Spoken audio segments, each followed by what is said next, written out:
Hello student. Hindi subject में आपने chapter 1 to 5 कर लिए। अभी चैप्टर 6 करेंगे हम, जिसका नाम है तूफानों की ओर।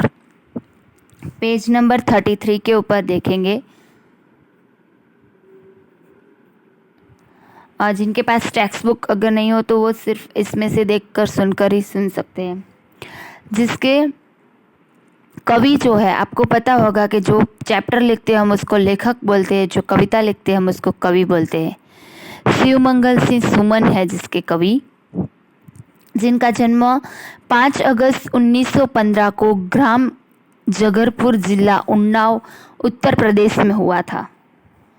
और ये जो कविता है, प्रस्तुत कविता में कवि शिवमंगल सिंह सुमन ने सदा ही हमेशा संघर्ष में रहकर अपने लक्ष्य को और बढ़ने की प्रेरणा दी है। जिस तरह आग में रहकर सोना निखरता है ना, उसी तरह बाधाएं हमें जीने की नई राह दिखाती। यानी कि जितना आग में हम सोने को तपाते हैं उतना ही वो चमकता है। उस तरह अगर हम कठिन से कठिन परिस्थितियों जो है उसके सामने लड़ेंगे ना, तो उतनी ही हमको सफलता मिलेगी। हर मनुष्य के जीवन में कुछ ना कुछ गोल, कुछ ना कुछ लक्ष्य, कुछ ना कुछ सपने होते हैं कि मुझे ये करना है, मुझे वो करना है, मुझे ये करना है, मुझे यहाँ तक पहुँचना है। लेकिन उन सपनों को पूरा करने के लिए राह में कितनी सारी मुश्किलें आती है, कठिनाइयाँ आती है। तो कितने सारे मनुष्य हार मान कर बैठ जाते हैं। लेकिन यहाँ पे कवि ने हमको ये सिखाया है कि हमको हार नहीं माननी चाहिए। अब मुश्किलें आए ना जो हमारे जीवन में, उससे भी ज़्यादा मुश्किलें आए उसमें हमको जाना चाहिए। क्योंकि जितनी ज़्यादा मुश्किलें होगी, उस मुश्किल के सामने आप टिक सकते हो, आप खड़े रह सकते हो, उतनी ही ज़्यादा आपको सफलता मिलेगी। तो इसमें नाविक जो नाव चलाता है समुद्र के अंदर, उसके उदाहरण के द्वारा हमको समझाया गया है।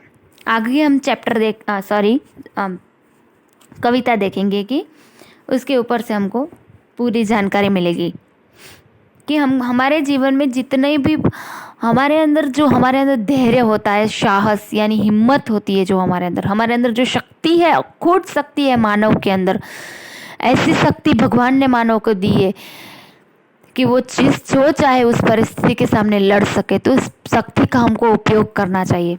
जैसे तूफानों की ओर घुमा दो नाविक निज पतवार, कि नाविक जो नाव चलाने वाला है वो अपनी जो नाव चलाता है उसको निज पतवार यानी जो लकड़ी है जिनसे नाव चलती है। आप देखते होंगे कि समुद्र दरिया के अंदर जो नाव चलाते हैं वो लकड़ी से ऐसे ऐसे करते हैं, तब जाके नाव चलती है। आपको पिक्चर में भी दिख रही है जो लकड़ी, उसको पतवार बोलते हैं, चप्पू भी हम उसको बोलते हैं। कि जो लकड़ी जो है उसको उस तरफ ले जाओ जहाँ सबसे ज़्यादा तूफान है। क्योंकि जो नाविक तूफान के अंदर नाव चला सकता है वही एक सच्चा नाविक है। कि तूफान के सामने नाव चलाने के लिए हमारे अंदर पहले क्या चाहिए? साहस चाहिए, हिम्मत चाहिए, धैर्य चाहिए। अगर वो सब चीज़ें हमारे अंदर आ जाती है तो हम कोई भी दरिया पार कर सकते हैं। तो वो कवि कहते हैं कि ऐसी जगह पे नाव लेके जाओ जहाँ पे सबसे ज़्यादा तूफान हो।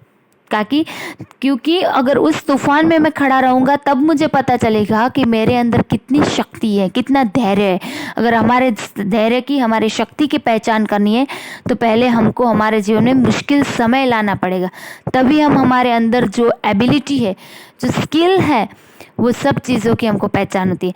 कई बार आपने और हमने सुना होगा कि हम कहते हैं ना कि जो चीज़ हमने कभी नहीं की जीवन में, वो हमने आज पहली बार करके दिखाई है, हमने पहली बार की। वो कब हम कर सकते हैं? हमारे सामने अगर सिचुएशन ऐसी आ जाती है तो हम सिचुएशन में मजबूर हो जाते हैं, अपने आप को वहाँ पे टिकाए रखने के लिए कोशिश करते हैं। और वही कोशिश हमको हमारे अंदर क्या गुण है उनकी परख करवाती है। आज सिंधु ने विष उगला है। सिंधु यानी समुद्र के अंदर तो सब कुछ होता है। हमने देखा है ना, खारा पानी होता है, गहराई भी होती है समुद्र के अंदर। समुद्र के ऊपर से कितनी सारी कविताएं बनती है कि वो समुद्र सब जो है तूफान आने पर सब विनाश भी कर देता है, और चाहे तो वो अपनी गहराई के अंदर सब कुछ समा भी सकता है। तो उसके अंदर विष भी पलता है। तो आज विष को जैसे समुद्र ने उगाला है, इसके ऊपर से दुनिया का एग्जाम्पल दिया है कि दुनिया के अंदर मान लो ऐसा विष उगला हो कि आपके खिलाफ कितने सारे लोग हो, आपके खिलाफ कितनी सारी मुश्किलें हो, संकट हो, लहरों का यौवन मचलता है। लेकिन उस समय में भी हमारे अंदर लहरों यानी जो समुद्र में, तालाब में जो लहरें आती है ना, मौजे जो आते हैं, उस मौजों की तरह हमारा यौवन मचला हुआ चाहिए। यौवन यानी हमारी युवा अवस्था। ऐसा कहा जाता है ना, सबसे मजबूत अवस्था कौन सी होती है? युवा अवस्था, जिसमें सबसे ज़्यादा शक्ति होती है। तो ऐसी जो शक्ति है, ऐसी जो अवस्था है हमारे अंदर, वो युवा अवस्था जो है उसका जब समुद्र में जब विष हो, इस तरह से हमारे जीवन में जब विष होता है, तब हमको युवा अवस्था की तरह हमारे अंदर लहरें, जैसे सागर और समुद्र के में कैसे आप देखते होंगे कि तूफान आता है, लहरें उसको, तूफान को रोकने की कोशिश करती है, उस तरह से हमारे जीवन में विष रूपी तूफान आता है। तो उस समय हमारे अंदर यौवन होना, यौवन में जैसे युवा अवस्था में जो शक्ति, जो धैर्य, जो साहस होता है, वो हमको उस समय हमारे अंदर होना चाहिए। आज हृदय में और सिंधु में साथ उठा है ज्वार। ज्वार का मीनिंग होता है जो लहरों का उठना। ऊपर जो लहरें उठती है ना, उसको ज्वार बोलते हैं। जो एकदम बड़े बड़े मौजे करते हैं, ऊपर उठती है दरिया में, ये आपने पिक्चर में देख रहे हैं, देखो ऊपर उठती है, उसको हम ज्वार बोलते हैं। कि आज हमारे हृदय में जिस तरह से समुद्र के अंदर, सिंधु के अंदर लहरें उठती है, उस तरह से हमारे हृदय के अंदर लहरें उठने लगती है। कि मनुष्य के हृदय में लहरें उठना यानी कि हमारे अंदर कुछ ना कुछ अचानक से कैसे उठता है कि नहीं मुझे ये करना है, मुझे करना चाहिए। कुछ काम करने के लिए हमारे अंदर जब एक अचानक से एक जोश आ जाता है, स्पिरिट आना, लहरों यानी, तो आज हमारे हृदय में और सिंधु में साथ उठा है ज्वार, कि लहरें साथ में उठी है हमारे अंदर। तूफानों की ओर घुमा दो नाविक निज पतवार। फिर से कवि ऐसा कह रहे हैं कि जैसे समुद्र के अंदर लहरें उठती है, तब उस समय नाविक को बोलते हैं कि तुम जहाँ पे ज़्यादा तूफान है उस तरफ तुम अपनी नाव को लेके जाओ। उसी तरह से अगर हमारे हृदय रूपी नाव के अंदर ज्वारें उठती है, तो हमको हमारी नाव उस तरफ लेके जानी चाहिए, ऐसी सलाह कवि देते हैं। लहरों के स्वर में कुछ बोलो। लहरों के स्वर में यानी कि युवा अवस्था जो है, लहर कब होती है इंसान के अंदर? जब युवा अवस्था होती है। देखो छोटे बच्चे जो है वो सिर्फ हमको देखेंगे और हमसे कुछ सीखेंगे। हमसे जो बड़े लोग हैं वो हमको सलाह देंगे, सही राह दिखाएंगे, लेकिन काम कौन करेगा? युवा जो होंगे वो। युवानों के अंदर, युवानी की उम्र जो हमारी अभी जो एज है, उस एज में हमारे अंदर जो जोश होता है, कुछ करना है, ऐसा कुछ होता है, वो बड़ी उम्र में नहीं होता है। तो वो जो युवानी के स्वर में बोलो, यानी कि युवा अवस्था के समय जो हमारे अंदर साहस है, जो हिम्मत है, उस लहरों में, उस भाषा में आप कुछ बोलो। बोलो मतलब बोलना नहीं, लेकिन कुछ कर दिखाना। इस अंधड़ में साहस तोलो। अंधड़ यानी तेज तूफान, इतना तूफान आता है कि जिसको रोकना मुश्किल हो जाए। ऐसे तेज तूफान में साहस तोलो। साहस तोलो यानी अपनी हिम्मत दिखाओ। हिम्मत अगर आप बोलोगे, कितने सारे इंसान बोलने के लिए बोलते हैं मैं तो ये कर दूंगा, वो कर दूंगा, वो कर दूंगा। ऐसे बोलने के लिए जो बोलता है वो हिम्मत नहीं है। लेकिन जब तेज तूफान आता है उस समय अगर आप आपके साहस को तोल सकते हो, यानी अपना साहस, हिम्मत दिखा सकते हो, जितना भी तूफान हो, उस तूफान और आपके अंदर जो हिम्मत है वो दोनों इक्वल आए, तोल सको आप उस तूफान में अपनी हिम्मत को, वैसी लहरें, वैसी अवस्था, आप वैसा साहस दिखाओ। कभी कभी मिलता जीवन में तूफानों का प्यार। के जीवन में हर बार तूफान नहीं आते, हर बार मुश्किल ही नहीं आती है, लेकिन कभी कभी हमको ऐसा मौका मिलता है, कभी कभी मिलता है जीवन में तूफानों का प्यार, कि ऐसी मुश्किल का समय तो कभी कभी जीवन में मिलता है। तूफानों की ओर घुमा दो नाविक निज पतवार, यानी कि ऐसी मुश्किल परिस्थिति तो हमको कभी कभी मिलती है, रोज थोड़ी मुश्किल आती है इतनी बड़ी। तो हमारे अंदर कितनी हिम्मत है, कितना साहस है, वो हम कैसे पहचान सकते हैं? अगर हमारे जीवन में ऐसी मुश्किलें कभी कभी आएंगी तो हम अपने आप को पहचान सकेंगे कि क्या हमारे अंदर इतनी शक्ति है कि हम अपने आप को इस तूफान में खड़ा रख सके। इसलिए कवि कहते हैं कि अपने नाव को इस तूफान की ओर ले चलो, मतलब उसमें लड़ो, उससे हार कर वापस मत आओ। Next page 34 page number. यह असीम निज सीमा जाने, असीम, असीम यानी जिसका कोई अंत ना हो, सीमा ना हो जिसकी। सागर भी तो यह पहचाने कि मनुष्य के अंदर कितनी शक्ति है, उसके बारे में बात की है कि मनुष्य के अंदर इतनी शक्ति है कि वो असीम निज सीमा जाने, कि वो अंत जिसकी कोई सीमा ना हो, ऐसी सीमा को वो जान सके।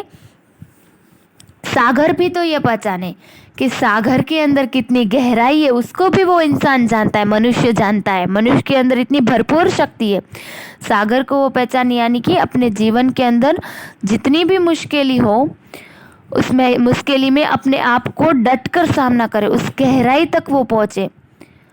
वो ऐसे उनको, वो अपने अंदर कितनी शक्ति है, उस शक्ति को वो परख सके, ऐसी ताकत इंसान के अंदर है। मिट्टी के पुतले मानव ने कभी न मानी हार।